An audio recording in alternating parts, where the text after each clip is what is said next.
மாண்புமிகு முதலமைச்சர் அவர்கள் பெரம்பூர் தொகுதி.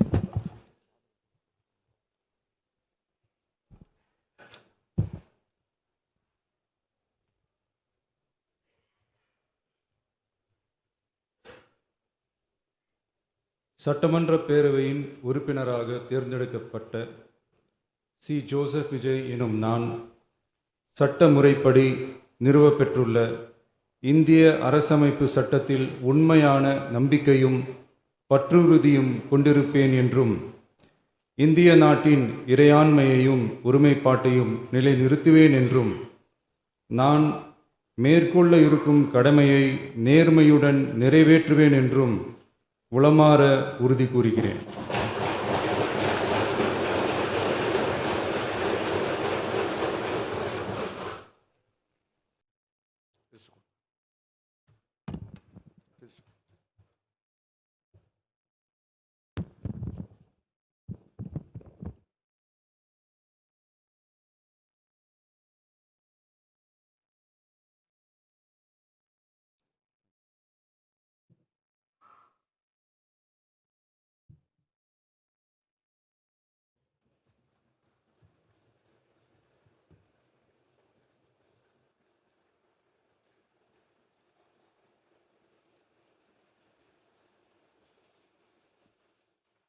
சட்டமன்ற பேரவையின் உறுப்பினராக தேர்ந்தெடுக்கப்பட்ட உதயநிதி ஸ்டாலின் எனும் நான் சட்ட முறைப்படி நிறுவப்பெற்றுள்ள இந்திய அரசமைப்பு சட்டத்தில் உண்மையான நம்பிக்கையும் பற்றுறுதியும் கொண்டிருப்பேன் என்றும் இந்திய நாட்டின் இறையாண்மையையும் ஒருமைப்பாட்டையும் நிலைநிறுத்துவேன் என்றும் நான் மேற்கொள்ள இருக்கும் கடமையை நேர்மையுடன் நிறைவேற்றுவேன் என்றும் உளமாற உறுதி கூறுகிறேன்.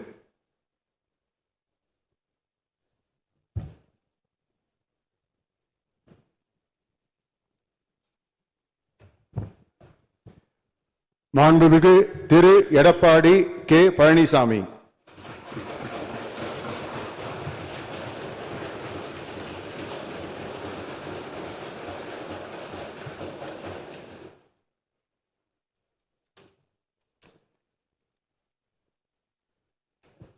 சட்டமன்ற பேரவையின் உறுப்பினராக தேர்ந்தெடுக்கப்பட்ட எடப்பாடி கே. பழனிசாமி என்னும் நான் சட்ட முறைப்படி நிறுவப்பெற்றுள்ள இந்திய அரசமைப்பு சட்டத்தில் உண்மையான நம்பிக்கையும் பற்றுறுதியும் கொண்டிருப்பேன் என்றும் இந்திய நாட்டின் இறையாண்மையும் ஒருமைப்பாட்டையும் நிலைநிறுத்துவேன் என்றும் நான் மேற்கொள்ள இருக்கும் கடமையை நேர்மையுடன் நிறைவேற்றுவேன் என்றும் கடவுளிய உறுதி கூறுகின்றேன்.